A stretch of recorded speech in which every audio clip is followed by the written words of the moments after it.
Thank you so much for having me. And think you can see my full face because I'm actually not wearing a mask. So I can share my thoughts, I guess, more freely and take a couple of more breaths. But I'm just excited and delighted to be with this esteemed panel. I have been listening to the comments, and I would just, before I get into my formal remarks, just remark on the previous speaker's point, because I think it was very interesting to talking about the, as he says, the firms, but small business loans getting to the right place at the right time. I think that as part of the work that we have been so focused on is being this intermediary between money coming from government, coming from bank, and making sure that they reach the right small business in this instance in the right way. So this idea of both understanding who needs it and who doesn't,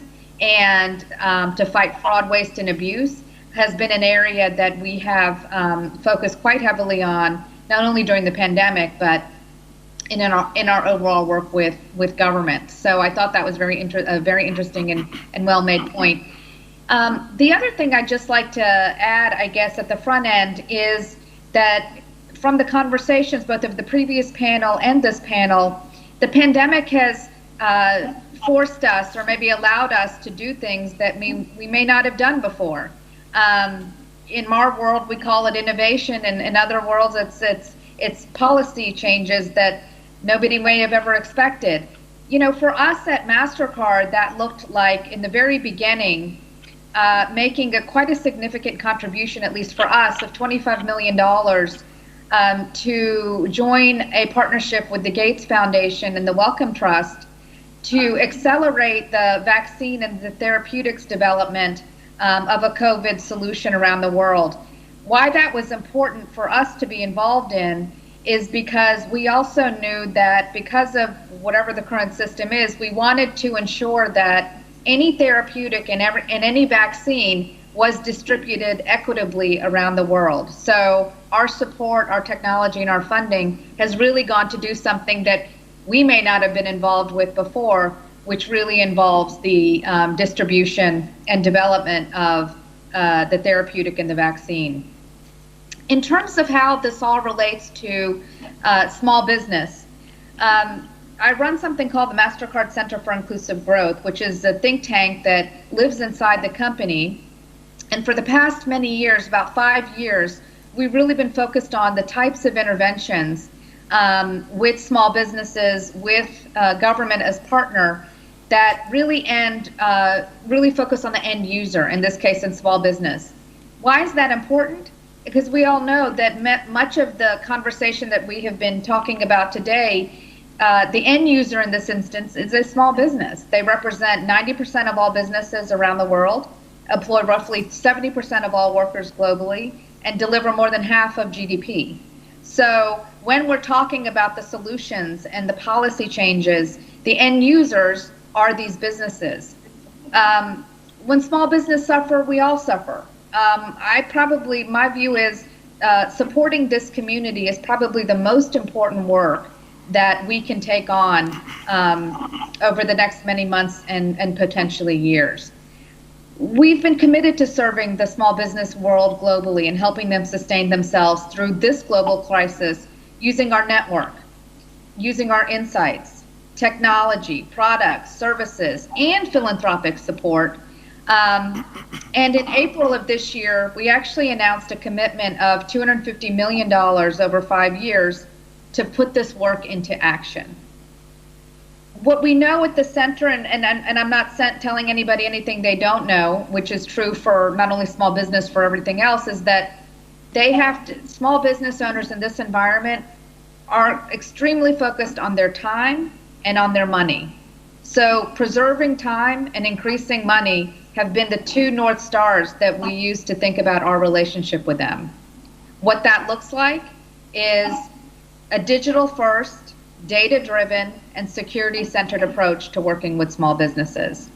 We know that the situation is dire when it comes to small business sustainability and growth, but it's not deadly, because our research shows that when they go digital, they're able to sustain. So the focus on digitization, fostering financial security, delivering data and solutions, and securing the foundation are the places where Mastercard has really been focused. Let me just give a couple of examples about that. We have a simplified commerce platform that allows a small business to quickly get online, reduce the barriers for what it takes to get online, and reduce the payment functionality that allows a small business to succeed online. We have a program we're running around financial security that says for the underserved and the micro small businesses, of which in the Greek economy are actually about over 90% are considered micro and small businesses. We use our philanthropic capital to provide training so that they can access the necessary capital from banks and from government, along with the digital tools necessary to protect and grow their business. What does that look like? At the Center for Inclusive Growth, we've been working with our grantees around the world to address the challenges facing these micro businesses by creating digital training. We've also been working with them to acquire sanitation kits that also include a QR code so that any customer coming to the store can scan their phone on the QR code to make sure that this small business is aligned with the government remit around openings. We've done online mentoring and, of course, access to working capital. A partnership we have with a leading microfinance institution called Axion has the goal of transforming digital services for 10 million people, including 3 million entrepreneurs over 4 years. So far, we've reached 500,000 micro and small businesses, working with 8 fintech startups and 6 financial service providers. Data. Our data and solutions are really essential. We know that data and data analytics provide the evidence base and the decision-making tools to help accelerate positive outcomes. An example, we have a program that we call Local Market Intelligence Solutions that helps small businesses understand consumer spending trends in their community, monitor their store performance, and identify growth opportunities. Essential information when you're trying to figure out how to allocate resources, order inventory, adjust payroll, and things like that.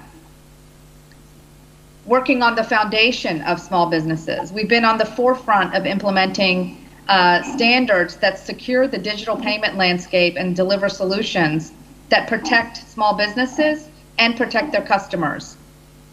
With the Small Business ID Theft Protection Program, small business owners can monitor and resolve identity theft issues during the crisis, saving the time, expense, and inconvenience in managing the fallout of a stolen identity.